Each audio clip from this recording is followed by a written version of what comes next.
All right. Well, welcome everyone to Tools for Empowering Teams. We're going to host a series of our eight sessions of hour-long experiences with Matt Rusa and myself, Chris Kelly. I'm a project manager at the Peer Recovery Center of Excellence, overseeing the RCO capacity building efforts. Next slide. Just a funding disclaimer that the views expressed here today do not necessarily reflect the official policies of the Department of Health and Human Services. And always, if we want addiction destigmatized, we need a language that's unified. So we just want to come in with the understanding that the words we use matter, and that we never want to describe someone as their disease or their diagnosis. This is our our technical assistance kind of pathway here. So if you didn't know, at the Peer Recovery Center of Excellence, we offer something called technical assistance, which is really resources, support, consultation. So through our website, you can submit a request for TA. Someone from our teams will reach out to you and connect you with one of our project managers, like myself. We have a short discussion about how we think the Peer Center can meet your needs. And then we start working together. And at the end, you receive a survey to provide feedback about your experience. Just a few housekeeping notes. The first one I'll add that isn't on the list is we do see some AI assistants in the room. If people don't know, we're now able to have an AI note taker. Unfortunately, due to university policies, we don't allow AI assistance. So once we get started here, you may see Cindy go in and remove those AI assistants from the room. Those are not actual people, just so everyone knows that they're computer programs. So we'll go through and do that. Thank you for understanding. Just please keep your lines muted when the presenter or other people are speaking. When you do come off mute to share something, try to identify yourself by name and work area or organization so others can recognize you. Always feel free to submit questions and your feedback into the chat during the presentation. This is an interactive session. We have quite a few people, but Matt does pause and ask for people's feedback and comments. And then at the end of the 8 sessions, we will do a short evaluation.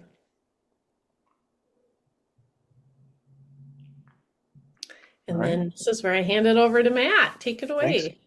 Thank you, Chris. Appreciate that. And I appreciate all of you being here. It's nice to see a great, strong group of folks from a lot of different places as I scan through the chat and scan through everybody here. So thank you for that. If you're able to be on camera, that's great. If you're not, that's understandable. I do have a good group of folks here on camera already, so that helps me. I like to be able to see some folks as we're interacting around the ideas. So the model here will be that we will look at several tools each time, maybe 2 or 3, depending on which time we're talking. And we'll try to learn a simple tool, interact around that tool a little bit, maybe do a little bit of questions and answers, and maybe a little bit of directions for how to use it, and then encourage you to go and try it, right? To sort of sketch it out and get a chance to get a sense of what it looks like, and then go ahead and try that tool. And Chris, let me just confirm. Yeah, we're on for 60 minutes today, right? So we'll be here for a 60-minute stretch. And so we'll do a few tools and then encourage you to just go give them a try. And then when we come back together next time, we'll sort of take a look and see if anybody had a chance to try any of them, get some feedback from you. Try to have each one of them be not too big and complicated. They're simple, focused opportunities to try and experiment with something new, which you can use in your work environment. You can probably use it in other environments as well. Some of these tools have a lot of applications that you might find helpful. So that's what we'll be doing as a sequence. And we have three parts to our process. We're going to talk about knowing your partners, the people and crew of your boat, so to speak, knowing the environment and the organization, kind of knowing the boat that you're in, which is your environment, your organization, and the water that your boat is in. And then knowing your plan, right? Thinking about some planning. How do you chart your course forward as you work with your environment, with the people you serve, and with your colleagues who work with you? So, so we'll start with that, knowing your partners, and that gives us sort of three tools on the front end. First one is the empathy map, then some know your culture tool, and then a values alignment tool. So we will be providing you with the tools in written format so that you have access to those to be able to practice and use them. So we'll make sure that you get access to that as well. So everything we provide, you'll have in sort of a workbook format so that you can use that. So don't feel like if you see pictures up on the screen, you have to quick draw them or ask for the slides. We're going to give you all those elements so that you can have them available going forward. Okay. All right. So we're going to start out with a tool that I like to use a lot, which is quite widely used. It's called the empathy map, and it's simple and powerful. Most of the tools that I like to use are simple and powerful, right? And sometimes tools that are simple sometimes don't get enough credit for how powerful they are because people underestimate them because they're simple, right? So sometimes people equate simple with, can't be that powerful. Only complex things are powerful. In fact, sometimes it's the opposite. Things that are simple allow you to focus and allow you to kind of put yourself into them and to adjust them or manage the way you use them in ways that are more powerful. Things that you can learn quickly. I don't know about you, but if someone tries to have me play a game and it has really complicated rules, I have a hard time getting involved and getting on board with the game. It's like, oh, I have to learn all this stuff. But if the game is simple but powerful and you can do a lot of different things within a simple game, I can get started and get playing and get engaged with it and then learn, oh, this has layers to it and I can get better and better at it over time. I think these tools sort of align with that idea. So we're going to start talking about this empathy map. And feel free as we're talking to share in the chat if you have experiences related to any of the tools we're talking about. That's always helpful to see. And Chris did put our tools PDF there in the chat for you all to grab. So go ahead at some point and grab that PDF from the chat that Chris just shared the link for. All right, so let's take a look at this empathy map. So this is a tool for better understanding a different person's perspectives. And so we go through this sequence of asking some questions about a different person's perspective. Often it's used when you might have a point of conflict with someone, when there's a disagreement, or when you might not be sharing the same agenda or the same orientation. This is a way of trying to understand. And much of what you do is trying to understand other people's experiences, right? I mean, that's a big part of what your work is. So this is a nice tool to use for that. So what do people say? What do people do? What do people think?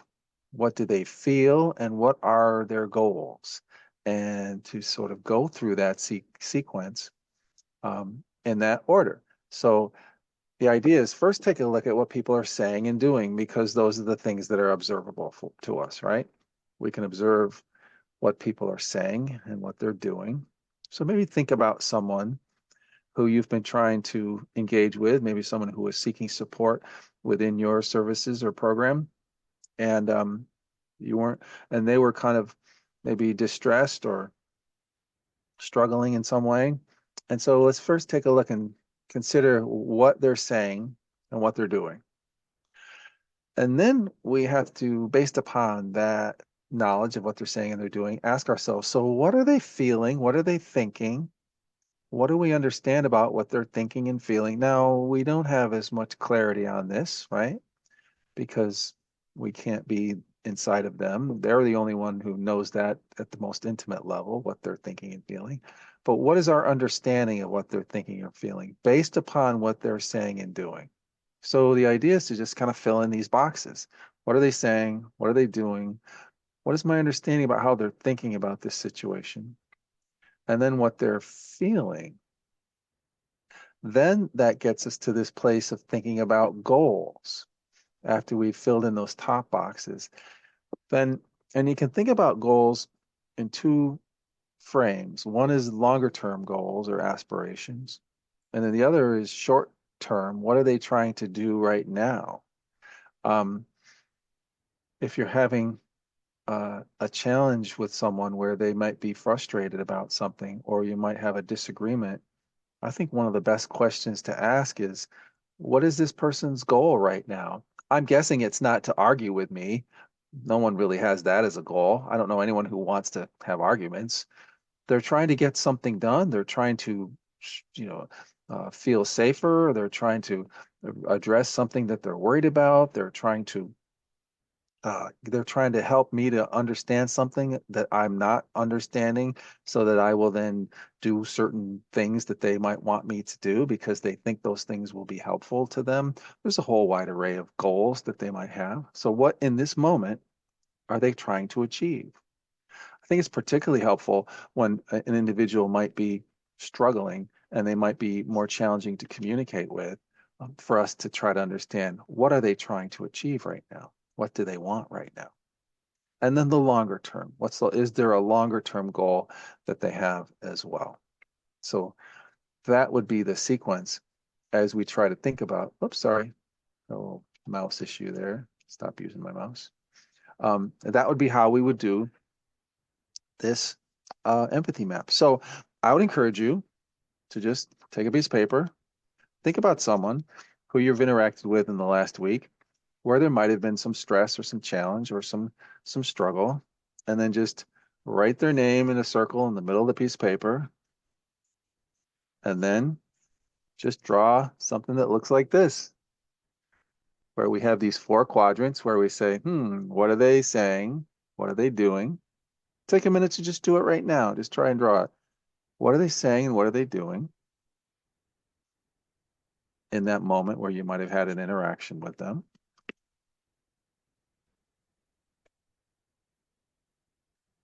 That's usually a little easier because it's observable. Then write how you understand toward the right-hand side of the quadrants, what they were thinking, what they were feeling.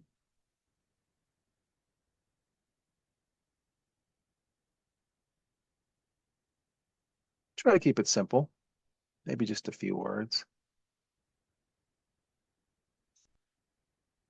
And once you have some sense of what they were thinking and feeling, go down to the bottom and write down what you see as their goals. What are they trying to achieve in this moment, short term, right now, or maybe longer term?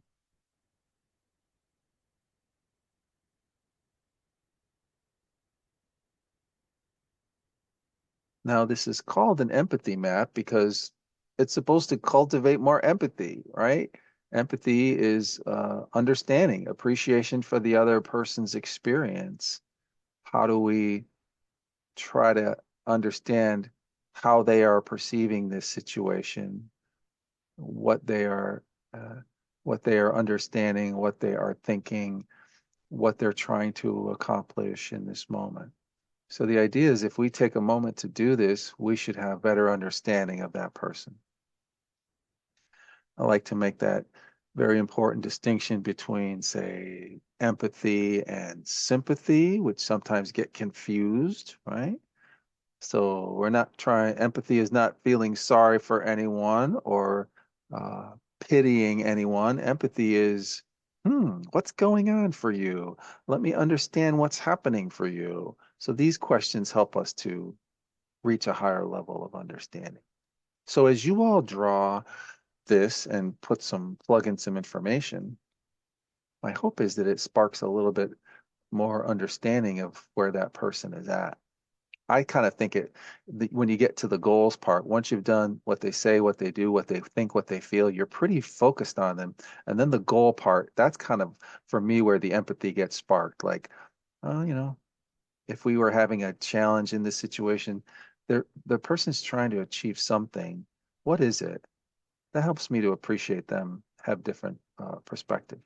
So let me pause and see what you think. Have you been writing one, drawing one, and what was the result, and what's your sense of it? Obviously, we're not sort of sharing the details about people, but just in general, the concept. How do you react to this? Have you ever used one of these before? And what's your sense as you maybe start to sketch one out? And feel free to say something out loud if you like.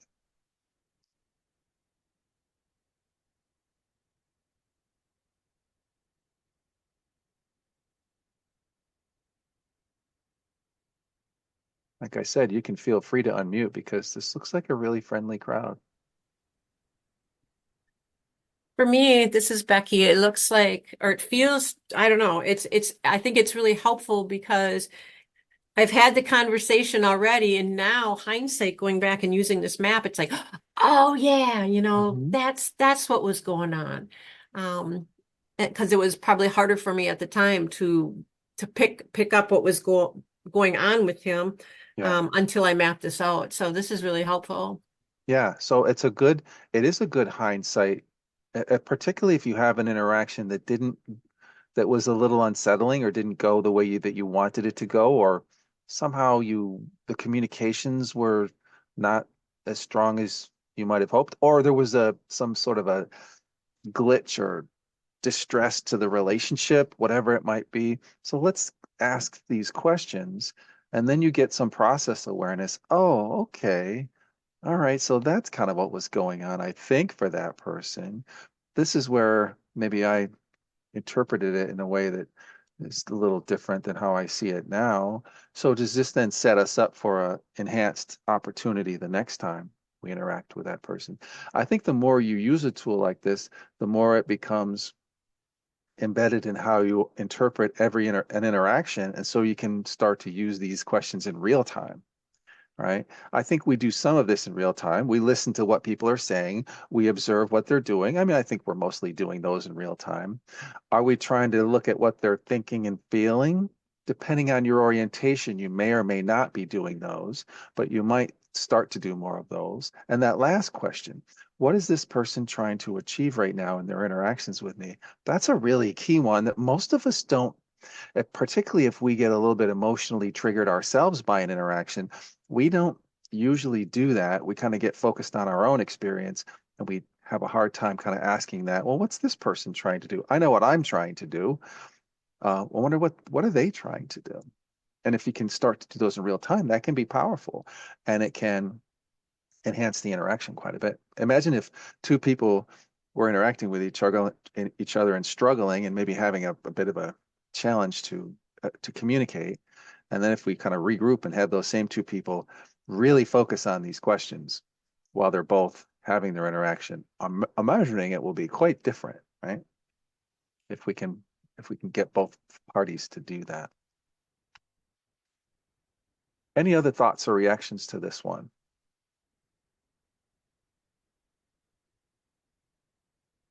All right. Well, I encourage you to try it. Next time you have a new interaction with someone or an ongoing interaction, just do this. Just doodle it while you're having a meeting. You can doodle it, and then you can kind of just sort of sketch the ideas here. It's nice if it's a telephone call because then then you're just doing your doodle privately and they don't know you're doing it. Or if it's like a Zoom meeting or something, you could just kind of put this in front of you and be kind of framing it up. And the more I say do it on paper, the more you do it on paper, the more you can integrate it and then you don't have to do it on paper. But I think with tools like this, when you start, it's good to see them. It's good to concretely explore the questions and to be able to look at them and visually engage with them. Um, I do this, but I didn't realize I was doing it, said Willa. Yeah, so some of you may use these elements already. They really align with a lot of kind of core cognitive behavioral ways of thinking, right? What do we observe in terms of the behaviors that someone is engaged in, what they're saying, what they're doing?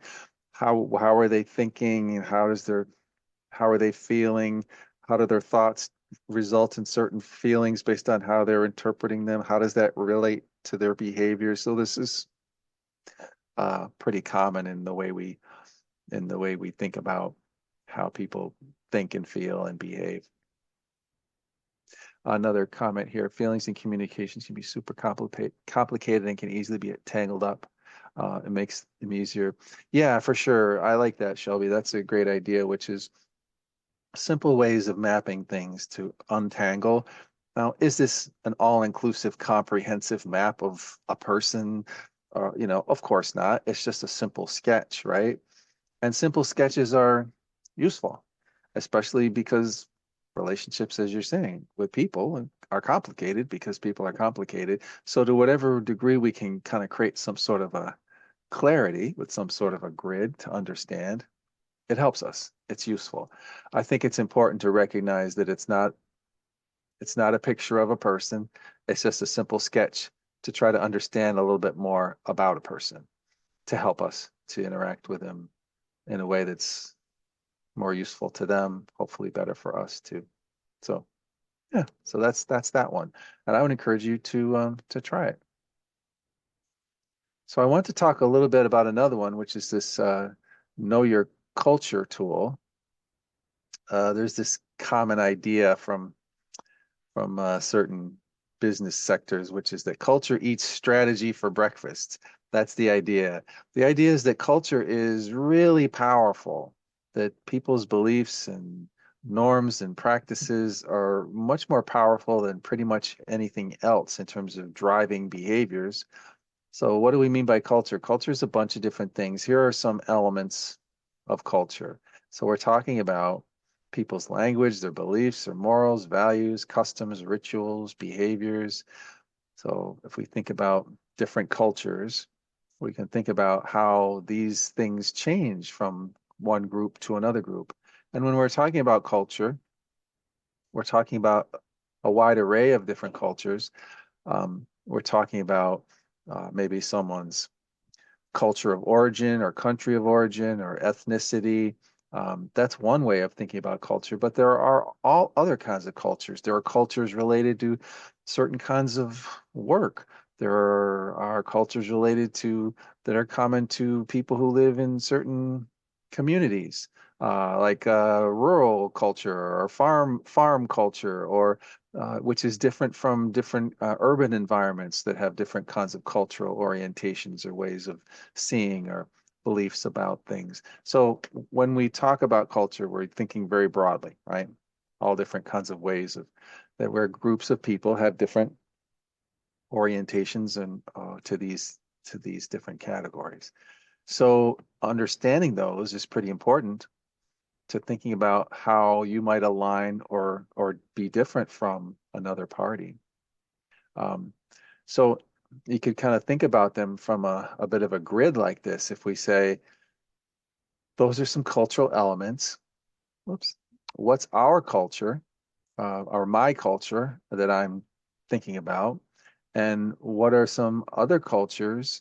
Uh, um, when we think about peer services, peer support, and peer culture, right? Now that's maybe not a monolithic thing, like there's a peer culture, but there are certain values and beliefs and orientations that would represent peer recovery orientation that might be different from say maybe a traditional medical model of support and care, right? There's different beliefs, different values, different priorities, um, different activities that are central to those different orientations. Um, so thinking about kind of making comparisons between ourselves and other groups.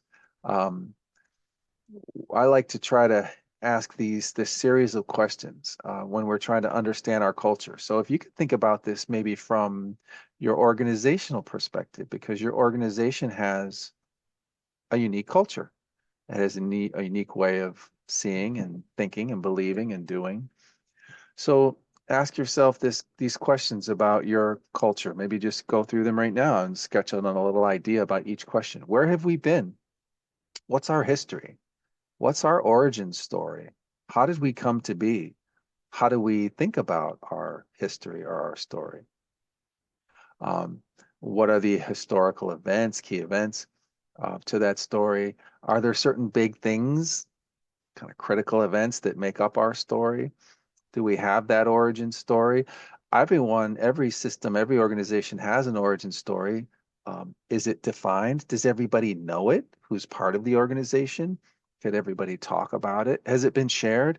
Sometimes the original people in an organization carry the origin story, but the new people don't know it, right? And does that mean that they're as fully engaged with our culture because they don't know where we came from? Shouldn't they know? Every culture has an origin story, right? So everybody who's a part of that culture should know that story. How do we make sure that we all know it? So how did we come to be? How did our team come together? What is our story? And then we can ask another question. Where are we going? So where have we been? Where are we going? Do we have plans? Where are we trying to go? Well, we're trying to make payroll and trying to get this grant. Okay, those are immediate things, right? But bigger picture, what are our plans as we think about ourselves as a culture? What are our goals? How do we know if we'll be successful? How do we want people to talk about us 1 year, 5 years, 10 years from now? I like that question. How do we want people to talk about us in the future? That sort of kind of creates a sense of your cultural values, your beliefs about what's important for your organization. And then what do we do? Again, all of these are on that worksheet or the PDF that is shared. All these questions in a nice kind of worksheet format are there for you. And what do we do? What are the services simply, right? Where do we work? Who do we work with? Those simple ideas. And then why? Why do we do? Sorry, I got a little bit of an issue there. Okay. So then how do we do it? How do we do what we do? What are our activities? What are our strategies? Our models of providing care or supports? I think this is pretty important when you think about the distinct culture of your services. And I'm guessing that most all of you have a way of thinking about what you do that's distinct from maybe the traditional service models that you see in your community. Our models are different. And that's probably a pretty big part of how you identify your culture and the value that you feel like you bring to your community. We're different from the traditional mental health clinic down the street or substance use clinic down the street that is affiliated with the hospital. What we do is different from that. It's substantially different, and how we see our models is very different. So is that clear? Does everyone have a clear sense of that? And then why? What's our why statement? So here's a simple why statement calculation. We make contribution A in order to create desired impact B. Take a minute right now and just fill in those two blanks and do it quick, like just your first reactions. Why are you here as an organization? Well, we make contributions A, so fill in the A. What is your contribution? And what's the desired impact to create desired impact B? So what's the contribution that you make? And what's the desired impact? Why are you doing that contribution? So you do some stuff, that's the A, and your hope is that it will achieve a certain impact. It'll create a certain impact. So that A and B is pretty huge. Some people would call this a mission statement, right? This could be a mission statement or a version of a mission statement or a vision statement. So that why statement idea can be pretty powerful. So those are those questions. We think about all those questions. And once we answer those questions and have that why statement in place, then we can ask that final question. How do the answers to the above impact how we see our team? So I want to ask you all to kind of give a little bit of a response to me, and I'll check our chat here.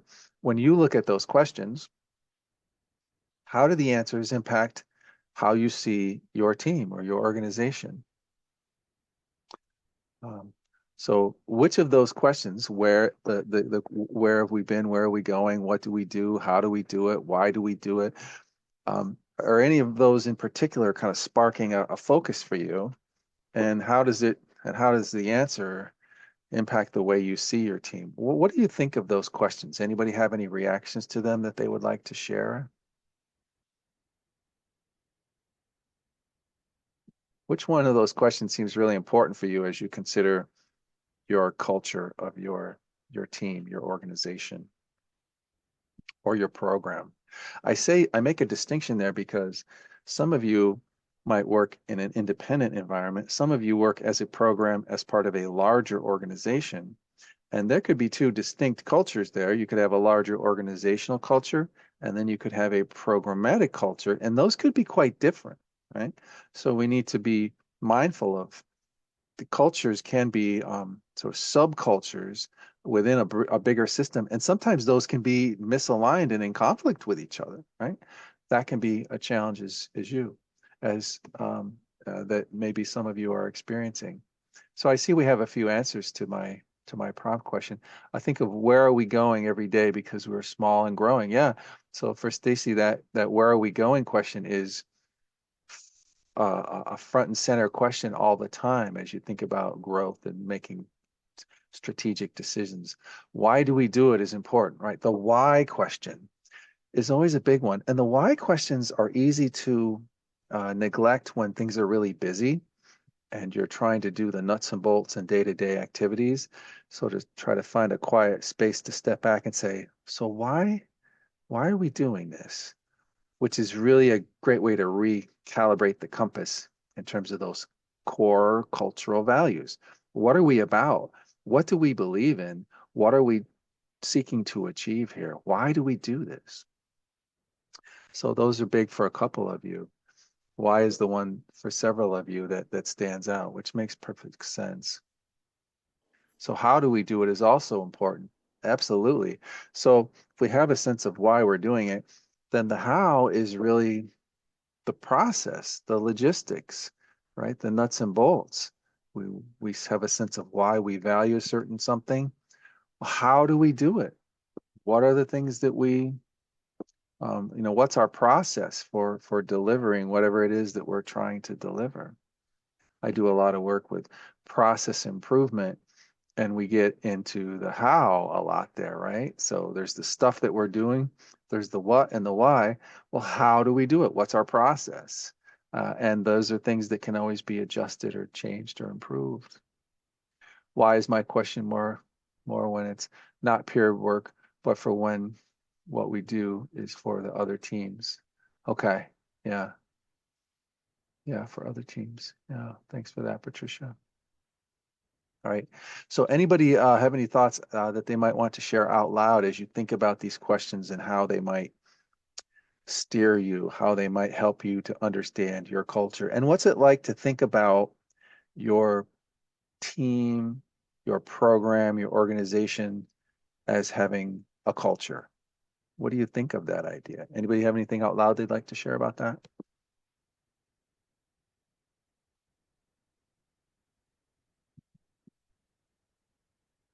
You think you have a culture? Are you a culture? Does that make sense to you? I can talk if you are. Yeah, go ahead. We're very small. I'm the founder and the director, and so I only have 4 employees currently.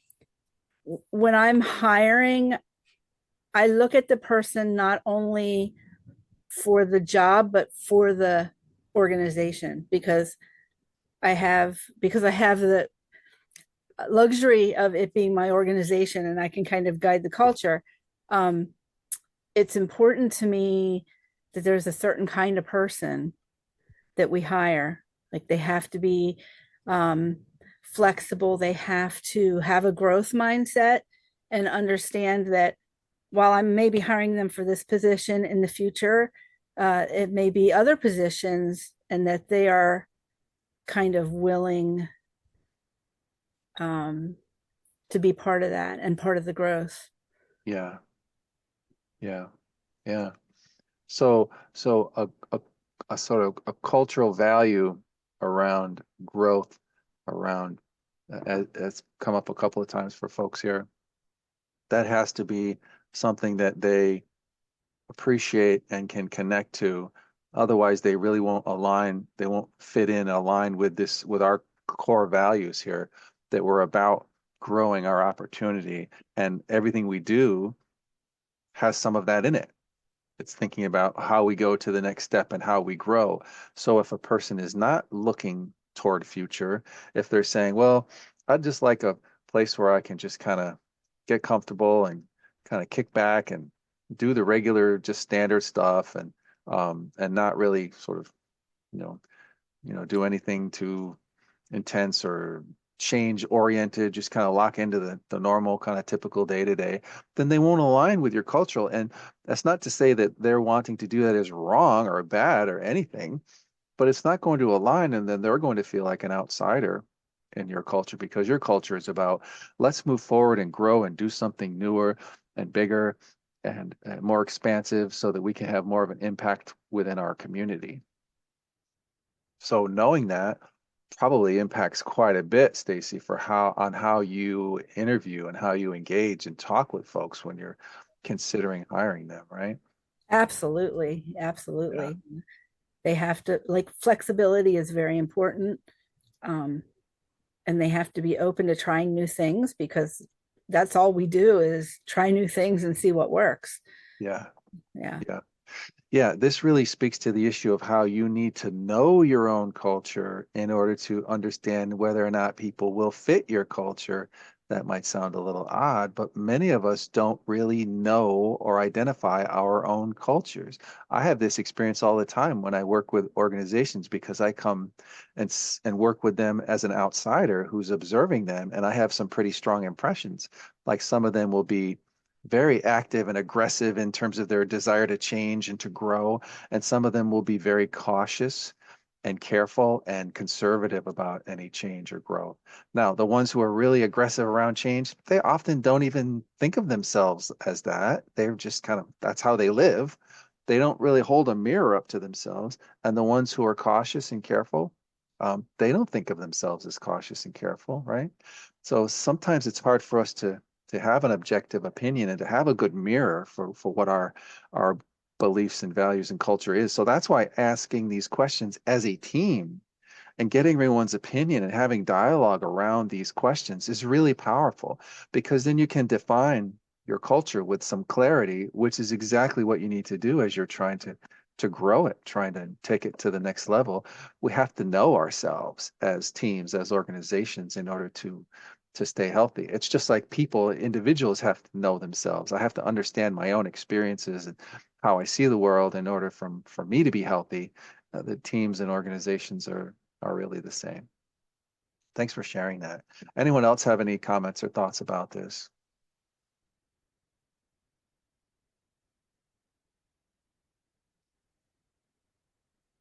I might actually talk about, oops, I'm going to actually go ahead and pop through some of our other, and talk about values alignment for a minute, because we've been exploring that a little bit here. This idea of values alignment when we talk about bringing someone into your team, when we talk about the empathy map that we were doing before and how we might have points of difference with other people. When we talk about your culture in comparison to other cultures, I'm guessing, given the kinds of environments that many of you are working in, you probably compare your culture and your values to other systems or other cultures in your community who have different priorities, different values, and that you try to really encourage your unique culture and to try to really help that to grow and to help people to see the unique and different nature of your culture. That's a big part of what you do. So let's think a little bit about this values alignment, because we have another tool called this taking stock tool. That stock stands for self, team, organization, community, where we can think about whether or not these things are aligned. It would be nice if they were all aligned. If you and your team and your organization and your community all shared strongly, powerfully aligned cultures and values, right? That's usually not the case. There's usually some degree of misalignment. It can be really squirrely sometimes. Sometimes there's only a slight misalignment. Sometimes it feels like you're pulling in different directions. Think for a minute about any cultures or other systems that feel like they're pulling in opposition to some of your key values. Do you see that out there? Feel free to share that in the chat. Are there places where you see community partners who are really well aligned with what you're trying to do? They're pulling in exactly the same direction. When I say pulling in the same direction, imagine two horses trying to pull a heavy cart or something. If they're both pulling in exactly the same direction, that's going to be the most effective way for them to pull that thing, right? If they're pulling at angles with each other, we have an issue. Obviously, if one tries to turn around and pull the other way, then everything's going to be in rough shape, right? So do you have that kind of alignment within your system? So you can take the values list that we have in that worksheet for you, and you can go down through that list, and there's a million different ways you can use that worksheet. You can just select your top 10 values or top 5 values as an individual, the things that you care the most about. You can have your whole team do that and see how they compare. You can have your team or yourself do a comparison between what you might have as your team values and what the broader community might have as different values, and look for spots where you have alignment or spots where you have misalignment. So that values list is sort of a tool that you can use in a lot of different ways to try to understand what's happening. I tend to, if you think about teamwork, for example, how do you personally feel about teamwork? Is it a key value for you? Are your team members really focused on connecting with each other and working together, or are they more independent and kind of doing their own thing? How do you feel about that? And how do your separate team members? And is your broader organization really oriented toward teamwork? One of the things that we see a lot with teamwork, for example, is that pretty much everyone says that they're promotional of teamwork and that they value teamwork and team process. I don't know anybody who says, I don't like teams. I don't think people should work together with each other. I don't know anyone who says that. Well, maybe once in a while, depending, some people who work very independently and maybe in other industries, if they're working in any kind of a health or human service or supports kind of environment, you're probably going to hear them say that they appreciate teams. But some of their cultures and their work styles and their process do not really encourage people to work together. So they're saying that they value teamwork, but they might not be expressing that value with actions. So that's another way to think about that list. And then how does the bigger community feel about that stuff? So you can kind of go through a list like that. You can ask your team members to, as I said, select what they think is top. You can do those comparisons as a way of having a better sense of what's going on for people. I'm going to stop sharing slides now for a minute. So when you think about that, if you take a look at that PDF that we shared with you, I would encourage you to go through that values list and think about what you maybe start by just looking at it and picking your top 10 off of that list. It's just a way to get started. I think when you use a tool like some of these tools, one of the best ways to get started is to just use it on yourself, because you're the most familiar with yourself.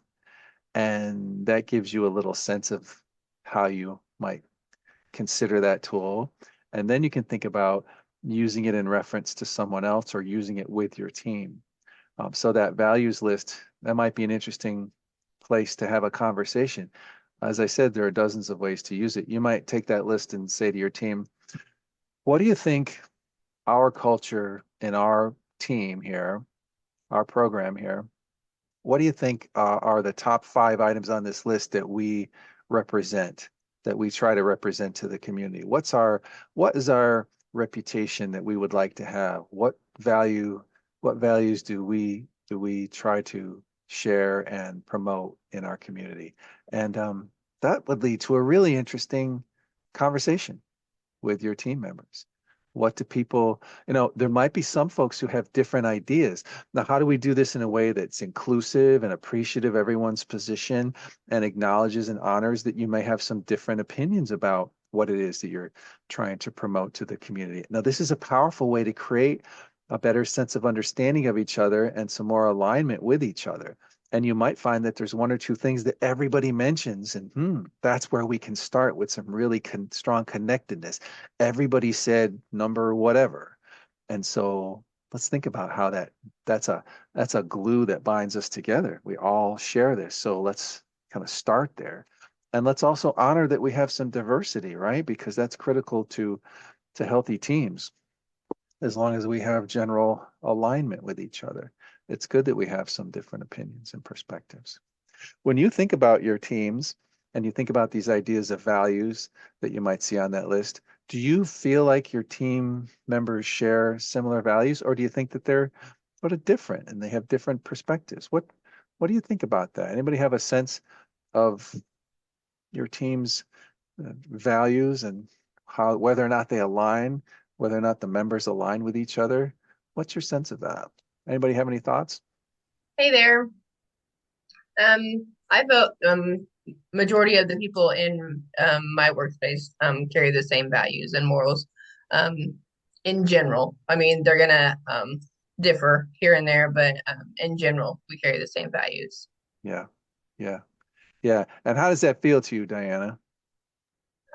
Important. It feels good for all of us to kind of be on the same page in regards to what we're doing. Yeah, it feels good. Sure. Yeah. And so a tool like this, if you look at this list of values, can help to underscore that, because you're noticing that you share the same values. I'm guessing that you don't talk about that very much. Most systems don't say, hey, it's really cool that we have this strong set of aligned values and that's driving our work together and it helps us to be good partners with each other. I mean, you might, if you do, that's pretty impressive. Wait, do you actually do it? Excellent. We do to a certain extent, yes. Nice. We're a faith-based organization. Okay. So yes, communicating about our values are pretty important to us. Okay, so it's really embedded in your origin story then, right? Some of those core values are, I mean, how you came to be. And so that would make it more likely that you would talk about them, or that they would be front and center, right? As part of how you think about what you do and why you do it. Yeah, that's a good example. Thank you for sharing. What are other people thinking as it relates to the values idea? Does that alignment exist? Do the values that you have get talked about within your team? What do you think? I think, Go ahead. Sorry. no, sorry. I think sometimes we just do the business and the activity and we don't really do much regarding teamwork. We have me and one other person that actually are working on the grants that are sort of separate from the mainstream work of the organization, but we all have different roles and we just don't talk about it that much. A lot of the team building is more like games and stuff during holidays and things like that. We don't do a lot of team building. We do staff meetings.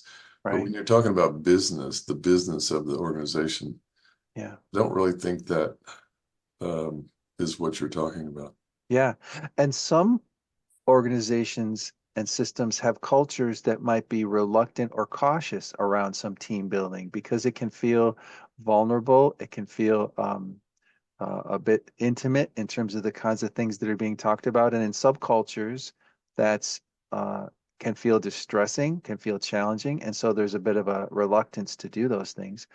Mark, you raise one interesting way that you can use these tools.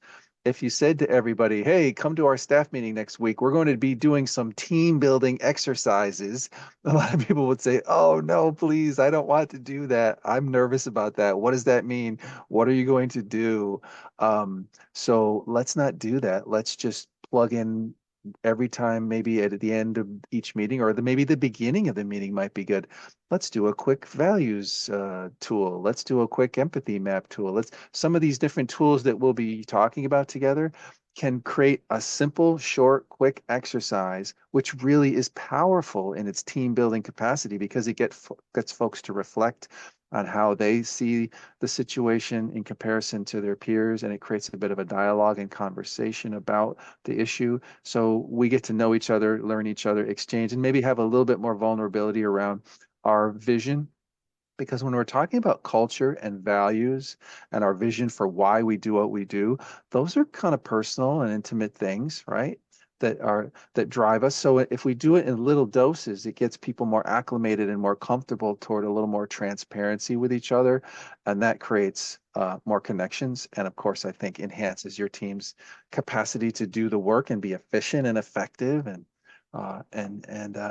have good outcomes. So think about these things in little doses that might create a chance for some connections and some awareness. We had one other person who wanted to say something. Yes, Erica. Yeah, it's been my team, I've been here for quite some time with my organization, and we used to do a lot of outings together after hours just to have our team building, and we called it team bonding. We don't like team building, we call it team bonding. And so we'd go to dinner together, we'd have lunches together, things like that. But I think the biggest barrier is when you have the executives leave and new executives coming in. Not everyone practices those same values and beliefs, and so when there's new staff comes in, everything changes. And then I think the biggest barrier I'm seeing now within my own organization is just the lack of communication. And then my program director just said it today: too many chiefs and not enough Indians. Okay. And so so a lot of strong opinions about what we should be doing and how we should be doing it. A lot of people being assertive about an idea. And so then you have maybe some competition or competing ideas. yes, that's it. Yeah. Yeah. It's interesting what you just said about bonding versus building, team bonding versus team building. Language is a powerful thing and it reflects culture.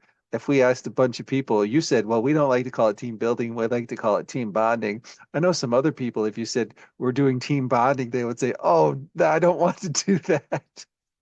That sounds like it's too personal for me. I don't want to be a part of that. So language is powerful, right? So we always have to be mindful of what language we use and how it aligns, how it fits, how it lands with our team, how people interpret it and understand it. So it's just a reminder for me about making sure that we think about the language and give people a chance. So then Erica, to your point about multiple people with different opinions, some of these tools that we talked about today and that we will talk about throughout this series may be really useful ways to have structured chances for people to share their ideas so that it doesn't derail the decision-making process, but actually helps to organize it so that we have a structure for people to share rather than sort of a free-for-all. I think we should do this. Well, I think we should do that. Well, I think we should do a third thing. All right, let's create some structure where we can share our ideas and build some foundations and come to some agreements. And some of these tools, I think, are good for that. So you can keep your eye open for the ones that you think could help with that.